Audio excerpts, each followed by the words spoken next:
चलिए dear student from class 6 हम लोग पढ़ रहे हैं बच्चों आपकी back exercise of chapter 3 the magical jar. So we will do the exercise from the different pages as I written over here. We will do the exercise of page number 24, 25 and 26. So this is the exercise of page number 24. It's a filling the blanks. क्या है बच्चों ये filling the blanks है. हम लोग book exercises कर रहे हैं तो हम लोग कर रहे हैं filling the blanks. अब देखिए बच्चों पेज नंबर 24 पे मैंने आंसर्स कर रखे हैं बच्चों. मैं फिलहाल आपको पढ़ के बताऊंगी और यहाँ पे आंसर मैंने नोट डाउन किए हैं जो कि आपको बुक में नोट डाउन करने हैं. Then later on you have to write this exercise in your copies also. ठीक है बच्चों, तो स्टार्ट करते हैं हम लोग. फर्स्ट है filling the blanks. The fisherman had dash and dash in his family. First filling the blanks की बात कर रही हूँ बच्चों. The fisherman had dash and dash in his family. तो पहले वाली फिलअप में आएगा बच्चों wife and 3 children.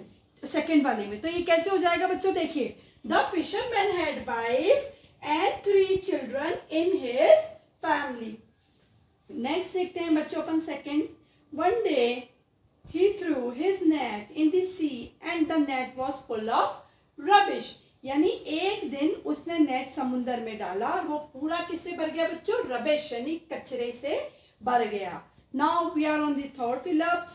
On his fourth attempt to catch a fish, dash was drawn in the net. जब उसने फोर्थ अटेम्प्ट में नेट डाला तो उसके अंदर क्या निकला था बच्चों, येलो पॉट. फोर्थ अटेम्प्ट में क्या निकला था, येलो पॉट. अब हम लोग बात कर रहे हैं बच्चों फोर्थ फिलिंग द ब्लैंक्स की. The yellow pot was captivated with an enchanted genie. Yellow pot किससे कैप्टिवेटेड था, किसका उसके अंदर भरा हुआ था, उसके अंदर था बच्चों एक जिन जो था, एक जिनी जो था वो हमने लिखा है GENIE. तो फोर्थ वाली फिलअप्स में आएगा बच्चों जिनी. फिफ्थ वाली पढ़ते हैं. The fisherman dash cleverly manage the errant genie and got dash from his before releasing him. ठीक है, क्या मिला भाई, तो the fisherman had cleverly. First fill up में क्या भरेंगे बच्चों, had. Fisherman had cleverly manage the errant genie and got wonderful boat from him before releasing him. और उसको छोड़ने से पहले उसको क्या मिला, उसके पास से एक वंडरफुल बोट मिली बच्चों. ठीक है, तो इस तरीके से फर्स्ट फिलअप में जहां पे 2 फिलिंग द ब्लैंक्स है वहां पे वाइफ एंड 3 चिल्ड्रन आएगा. सेकेंड वाले में आएगा रबिश. थर्ड वाली फिलअप में आएगा येलो पॉट. फोर्थ वाली में जेनी एंड फिफ्थ वन में हैड एंड वंडरफुल बोट. ठीक है बच्चों. अब नेक्स्ट है बच्चों हमारा क्वेश्चन 2 जो कि हमें क्या बता रहा है बच्चों, we are on the page number 25.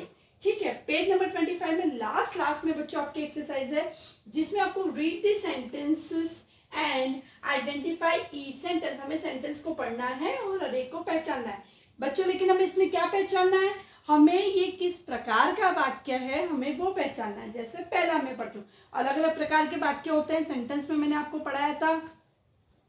Declarative sentence होते हैं या स्टेटमेंट्स होते हैं, इंटरोगेटिव सेंटेंसेस होते हैं, इंपैरेटिव होते हैं, एक्सक्लेमेटरी सेंटेंसेस होते हैं. ठीक है बच्चों, तो यहाँ पे हमें उसकी कैटेगरी बतानी है कि दिए गए वाक्य किस कैटेगरी के. तो first one I am reading for you. What is your name. पहला ही है बच्चों, सीधी सी बात है, मैं पीछे क्वेश्चन मार्क दिख रहा है, मतलब फर्स्ट जो सेंटेंस है वो इंटरोगेटिव सेंटेंस है. तो इस तरीके से बच्चों आपको यहाँ सामने लिखना है इंटरोगेटिव सेंटेंस. तो पहला मैंने आपके लिए पढ़ा व्हाट इज योर नेम. तो इसका क्या प्रकार है बच्चों, वाक्य का इंटरोगेटिव. ये प्रश्न पूछ रहा है ना, तो इंटरोगेटिव सेंटेंस है. अब सेकंड पढ़ते हैं. I have small house. मेरे पास एक छोटा सा घर है. तो ये डिक्लेयर कर रहा है, कुछ बता रहा है, तो ये डिक्लेरेटिव सेंटेंस है. तो इसके सामने हमें लिखना है बच्चों, जैसा कि मैंने बोर्ड पे लिखा है DECLARATIVE, डिक्लेरेटिव सेंटेंस. ये सारे काइंड बच्चों आपको यहाँ ऊपर भी लिखे हुए हैं, जस्ट एक्सरसाइज के ऊपर आप देख सकते हैं. इसके बाद थर्ड सेंटेंस हम लोग पढ़ेंगे. Please give me some rupees. कृपया मुझे कुछ रुपए दें. तो इसमें बच्चों प्लीज है, रिक्वेस्ट की गई है. तो ऐसे सेंटेंसेस जिसमें कमांड, रिक्वेस्ट या ऑर्डर होता है वो इंपेरेटिव कहलाते हैं. तो ये है इंपेरेटिव सेंटेंस. तो थर्ड वाला है बच्चों imperative sentence. Sentence 4, I want to buy a pen. यहाँ पे कुछ डिक्लेयर किया जा रहा है कि मैं पेन खरीदना चाहता हूँ, अपनी इच्छा दिखाई जा रही है, डिक्लेयर किया जा रहा है। तो ये है declarative, DECLARATIVE, declarative sentence.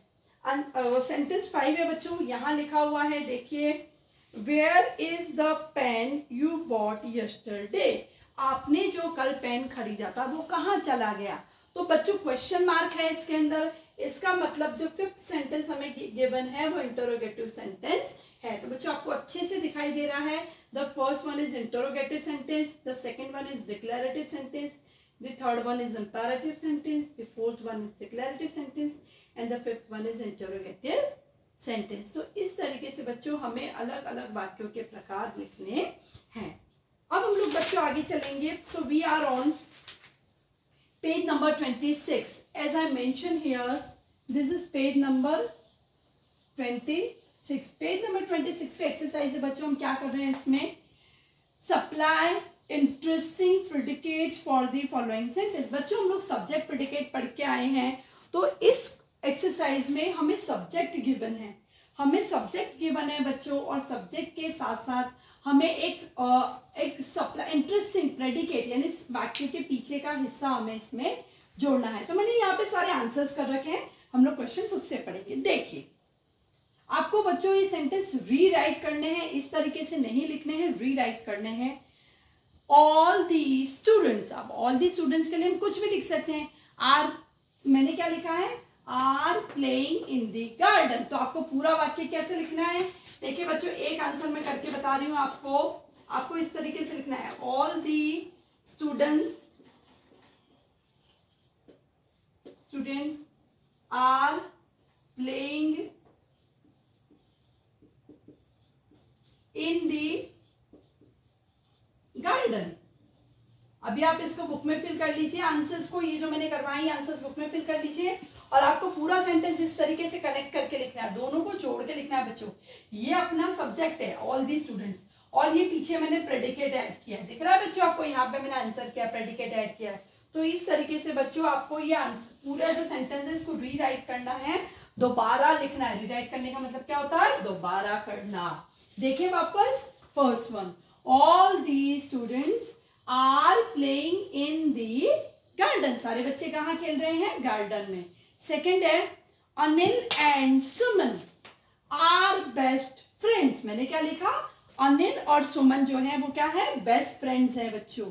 Third देखते हैं, माई ग्रैंडमदर टेल्स मी, मैंने फिर माई ग्रैंडमदर क्या कर सकती है, हमें स्टोरी सुनाती है अच्छी अच्छी, tells me wonderful stories, my grandmother tells me wonderful stories. ठीक है, तो ये हम पूरा एक वाक्य बना के हमें वापस लिखना है।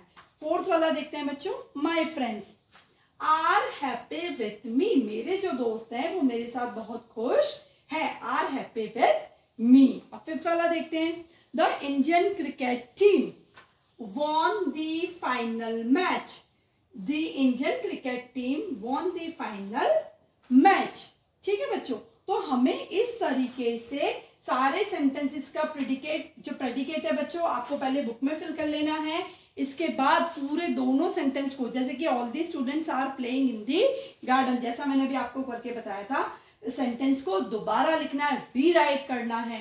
ठीक है बच्चों, तो आई होप बच्चों आपको पेज नंबर 24 से filling the blanks, page number 25 से सेंटेंस को आइडेंटिफाई करने वाली एक्सरसाइज है, ये समझ में आ गई, और सब्जेक्ट एंड प्रेडिकेट को कनेक्ट करने वाली पेज नंबर 26 की जो एक्सरसाइज है वो अच्छे से समझ में आ गई होगी। बच्चों आपको ये सारी एक्सरसाइजेस आपकी कॉपीज में भी कंप्लीट करनी है, ठीक है, और इसके साथ अपना जो चैप्टर है बच्चों वो भी कंप्लीट होता है। Thank you very much.